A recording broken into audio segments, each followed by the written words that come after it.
오늘날 영국의 국민 화가로 추앙받는 윌리엄 터너의 작품 저남 테메레르입니다. 한 시대를 호령했던 거대한 범선이 작은 증기선에 의지해 쓸쓸하게 퇴역하는 모습인데요. 구시대의 종말, 동시에 새로운 시대가 열리고 있음을 암시하고 있습니다. 코로나 사태가 길어지면서 우리의 삶이 또 산업 지형이 크게 바뀌고 있습니다. 단순한 변화가 아니라 진화로 봐야 한다는 말까지 나오고 있는데요. 가장 분주한 곳 중 하나가 금융, 특히 은행들입니다. 코로나발 불황에 0%대 금리, 그리고 IT 기술을 기반으로 하는 이른바 빅테크들의 출현에 여느 때보다 위기감이 큰 상황입니다. 더 이상 이자 장사, 수수료 장사만으론 살아남기 힘들어졌다는 얘기입니다. 오늘 뉴스포커스에선 코로나 사태로 그야말로 격변기를 맞고 있는 은행들의 사연을 들어봤습니다. 먼저 화면 보시겠습니다. 인터넷, 모바일로 진행된 한 시중은행의 월 신규 신용대출 현황입니다. 지난해 초 15,000건, 2,500억 원대에 불과했던 게 올해 3월엔 3만여 건, 9천억 원에 이르렀습니다. 또 다른 시중은행 역시 마찬가지입니다. 210건, 36억 원에서 1년 새 7,000건, 1,500억 원을 넘어섰습니다. 코로나 사태로 비대면 문화가 확산되면서 송금이나 이체 같은 단순 은행 업무는 물론 모바일로 대출을 신청한 사례 또한 빠르게 증가한 겁니다. 반면 손님들의 발길이 뚝 끊기면서 은행 점포는 급격히 사라졌습니다. 지난해 5배 수준인 76곳이 문을 닫았습니다. 경기 부양을 위해 각국 정부들은 곳간을 열어 돈을 풀고 금리 또한 역대 최저 수준으로 낮추고 있습니다. 자연스레 부채율이 급격히 뛰면서 은행 건전성과 수익에 비상이 걸렸습니다. 이른바 마이너스 성장이 기정사실로 받아들여지고 있는 가운데 은행들의 대손 비용이 지난해보다 최대 1조 5천억 원까지 늘어날 거란 전망. 은행들의 올해 순이자 마진은 역대 최저치가 될 것으로 예상됩니다. 이자이익 부분이 차지하는 비중은 여전히 높긴 하지만 향후에는 이것이 줄어들 거라는 걸 예상할 수 있습니다. 일본이라든지 다른 선진 나라들을 보면 결국은 고객의 자산 관리입니다. 자산 관리 서비스에서 경쟁력을 가져야 되고 네이버, 카카오 등 IT 기반 빅테크들에 잇따른 금융업 진출 또한 걱정거리입니다.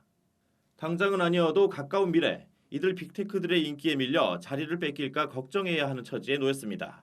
빅테크가 갖고 있던 고유의 경쟁력을 얹어서 들어오기 때문에 은행이 대응하기가 상당히 어려운 부분이 있습니다. 다른 경쟁력을 갖고 있는 기업들과 융합을 통해서 아마도 지금 상상하지 못했던 이제 새로운 비즈니스들을 만들어내고 그것은 또 은행이 계속 살아나갈 수 있는 어떤 수익의 원천이 될 수 있습니다. 코로나 사태로 격변기를 맞고 있는 은행들. 생존과 공존을 위한 돌파구 찾기에 분주한 모습입니다. 한국경제TV 임원식입니다. 자, 이렇게 위기에 놓인 은행들과 달리 빅테크 기업들은 첨단 IT 기술을 앞세워 금융산업 개척에 속도를 내고 있습니다. 현재 어디까지 왔고 또 앞으로 얼마나 달려나갈지 김태학 기자가 살펴봤습니다. 은행에 다니는 A씨는 송금 절차가 간편하다는 이유로 출시 초기부터 카카오뱅크를 사용했습니다. 이제는 주변 많은 동료 은행원들이 카카오뱅크를 사용하고 있다고 설명합니다. 일단 기본적으로 비대면 프로세스니까 대출 심사나 이런 것도 간편하고요. 요즘 같은 경우는 또 주식 투자들 많이 하잖아요. 그럴 때 이제 마이너스 통장 간편하게 개설해서 그걸로 투자하고 그런 걸로 알고 있습니다. 3년도 채 안 돼 계좌 수 1240만, 월 실사용자만 해도 1000만. 카카오뱅크는 이렇게 주목할 만한 성과를 내고 있는데요. 어떻게 이런 결과를 낼 수 있었는지 직접 한번 들어보겠습니다. 카카오뱅크의 강점이 무엇일까요? 정말 강력한 편의성과 그리고 이제 정말 직관적인 그런 사용성을 저희들이 바탕으로 해서 예를 들어 모임 통장이라든지 26주 적금이라든지 좀 새롭고 그리고 재미있는 그런 상품과 서비스들을 저희들이 출시를 하고 또 그런 것들이 좀 사랑을 받아서 이렇게 되지 않았나라는 생각을 하고 있습니다. 카카오뱅크는 이달 말에 오픈뱅킹을 선보이고 이후에는 카카오페이와 연결성을 높였듯이 카카오와의 시너지도 강화한다는 계획입니다. 또 다른 빅테크 기업인 네이버의 금융용토 확장도 주목받고 있습니다. 은행업에 출사표를 던진 것은 아니지만 간편 결제 서비스인 네이버페이의 월 사용자 수가 1,200만 명에 육박하는 데다 최근 출시한 네이버 통장도 연금리 3%를 제시하며 관심을 모으고 있는 상황입니다. 빅테크들의 성장에 도움을 줄 호재도 이어질 예정입니다. 먼저 현재 논의 중인 카카오페이와 네이버페이의 후불 결제가 허용되면 사실상 여신업에 진출할 수 있게 됩니다.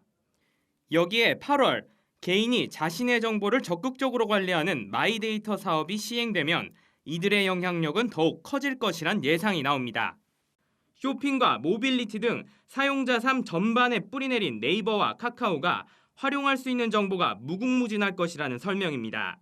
이제 빅데이터를 활용해 갖고 소비자의 편익을 높이려고 하는 마이데이터 사업자라든지 이런 쪽으로 쫙 포커싱이 되는 거잖아요. 이제 하나의 신선에 만들어지면서 그러니까 그 빅데이터를 구축하고 분석하고 활용하는 데 있어서 기술 쪽에 좀 더 그 경쟁력이 있는 데들이 이제 그 힘을 발휘하는 거죠.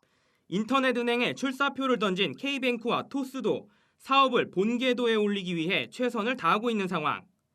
빅테크 금융시장의 확장은 계속될 전망입니다.